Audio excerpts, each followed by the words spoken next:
Leeds United has a very unique way they choose their defensive shapes based off of the systems of play from their opponent. And there's not a lot of videos out there giving concrete examples and explaining exactly how they do what they do. So I wanted to make one out there with some specific examples. And today versus Leicester, they used two different defensive systems as Leicester changed their shape. So, how does Leeds press the ball? First off, I want to say that I got everything I'm about to explain from Marcelo Bielsa's 2017 seminar in Brazil, where he just explicitly says with great detail how his teams like to press the ball. And it's in Spanish, but you can find a lot of translations out there. So, first of all, a big issue, Leeds do not fully man mark as they press. There's this bizarre thing that all of the commentators and pundits do, and they claim that Leeds man mark completely down the field. And they simply don't do that. Very few teams do that. I remember United did that when they ran a 3-5-2 versus City's 4-3-3, like the first leg last season. But very few teams ever do that. Instead, Leeds run a +1, +0, -1 system, where on their back line, they always have one spare player. They always have someone free to provide cover. In the midfield, they do man mark, and thus no one is open. And on the final line, the most advanced line of pressure, then they always have -1 guy. So if there's a back four, they're pressing with three. If there's a back three, they're pressing with two. So I've given kind of the four matchups up there, and that's 4-3-3 versus a 4-3-3, 3-5-2 versus a 3-5-2, 4-4-2 versus 3-4-3, and 4-diamond-2 versus 3-diamond-2. And if you and your opponent are in these different shapes, then pretty much you have a symmetric relationship where on your most advanced line of press, -1. Both teams have man marking +0 in the middle, and then on the back line, you have a free guy, you have cover. So what's unique about Leeds is that they use less kind of zonal marking in the middle, where most of the teams that press high up the field, like City or Chelsea, they do man mark, but they'll kind of start off in a zone to make sure no space is open. And Leeds cares kind of less about the space than the free players themselves. And so Leeds, they'll absolutely just change their shape based on whatever the opponents are doing. And today was a great example because they had to use two different shapes versus Leicester. So let's look at a quick example first.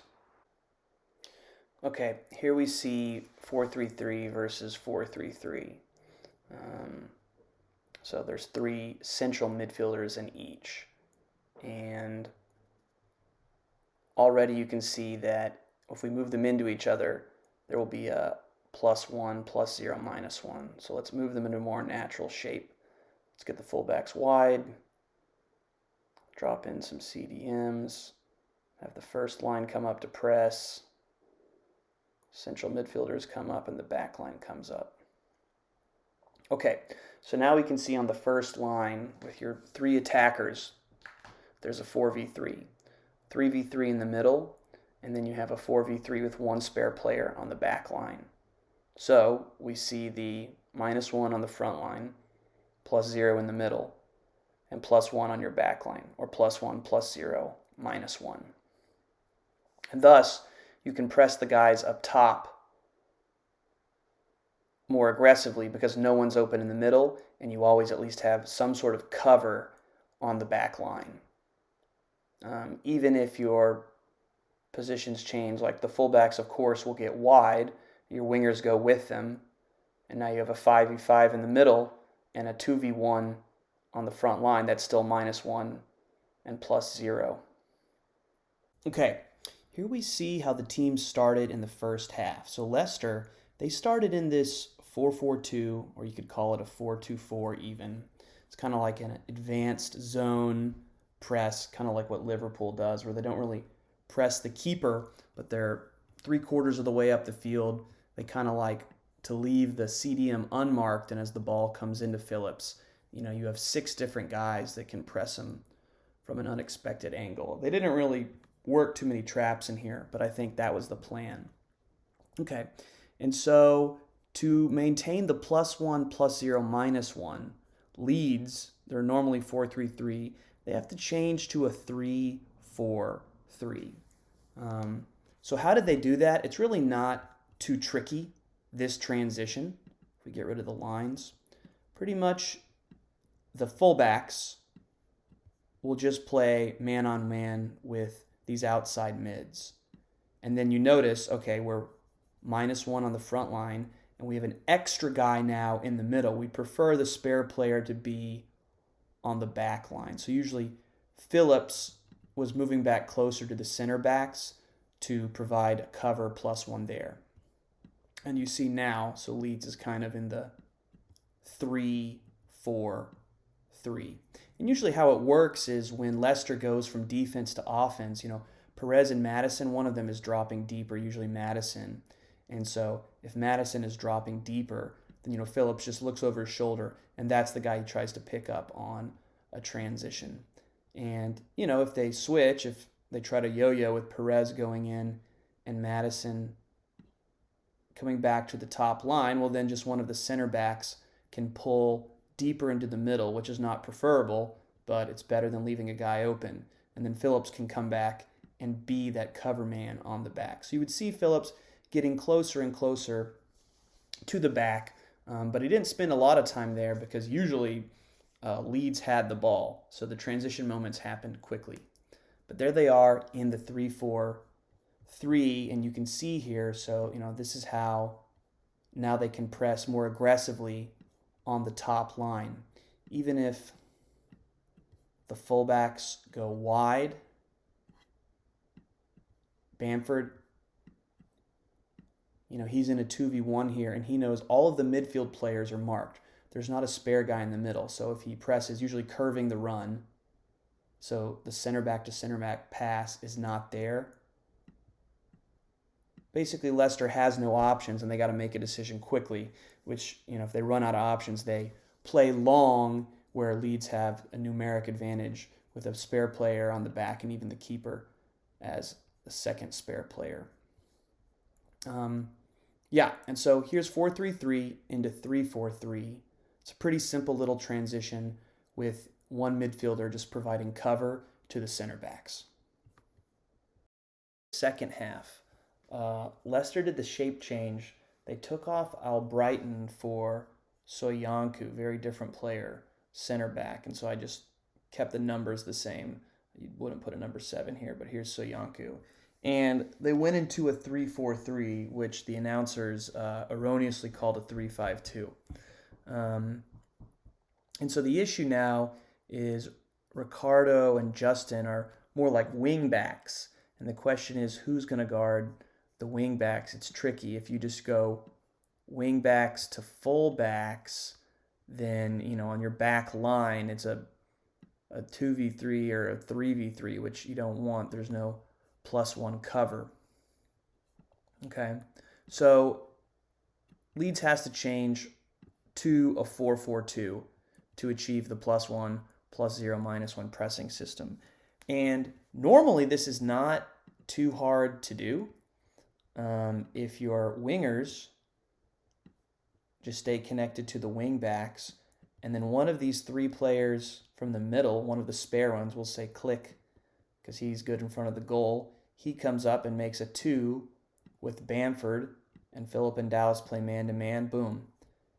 Now we've achieved the 4-4-2. So here's a pretty easy way to do it. You just have one attacking mid come forward and help press the 3 center backs along with your normal striker.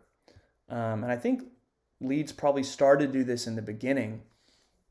But when Leicester would get the ball and change from defense to offense, they would do this transition where Fofana would get up wide and release Ricardo kind of into the middle, which a lot of teams that run a back 3 do this a lot. It's what Arsenal does. And so they were causing this issue here with this like 2v1 with Harrison. He didn't really know what to do, and if Bamford gets pulled out here and Harrison gets pulled out in the middle. Now Bamford's not by the goal. So they changed how they made the 4-4-2 in kind of a unique way to anticipate for the shape change from Leicester, when Leicester would go from defense to offense and win the ball. And so they did it kind of asymmetrically. So what would happen is Harrison would come forward with Bamford, and he would just man mark Fofana. And so here's your 3v2 on the back line. Rafinha, he would take one wing back, and Alioski would come take the other wing back. And so that's why Alioski was in the middle for a lot of this half, is because Ricardo was going into the middle and he was just shadowing him. So I'll put him there now, but they were often going into the middle. Then there's still a free player for Leeds in the midfield, and there's no cover on the back line. So one of these players needs to go help the back line and make a back four, and they use Dallas to do this. Why Dallas? Well, because he's used to playing left back for them anyway. So if a transition happens, he's comfortable playing out of this space anyway. Okay, and so boom, here they are in the 4-4-2. So a little bit of a weirder way to do it, because now you have one of your central midfielders come into this full back role. But yeah, here's how they did it. So this is why Dallas wound up on the back line a lot, and Alioski wound up in the middle because Ricardo was pulling him in. But now, when they're in this position, you have no free players in the middle for Leicester. And so it's like, as Marcelo said, that during the transition moments, Leeds were just in better positions to win the ball back. And they scored in a transition where, they won it, and Bamford was able to play off the shoulder of Evans and just receive a pass into this space here with enough space to get the minor angle to finish on Evans, because Soyuncu was too far away to really give any cover because the transition had just happened. And so there's the shape change, 4-3-3 to 4-4-2 in the second half. Kind of a unique way to do it.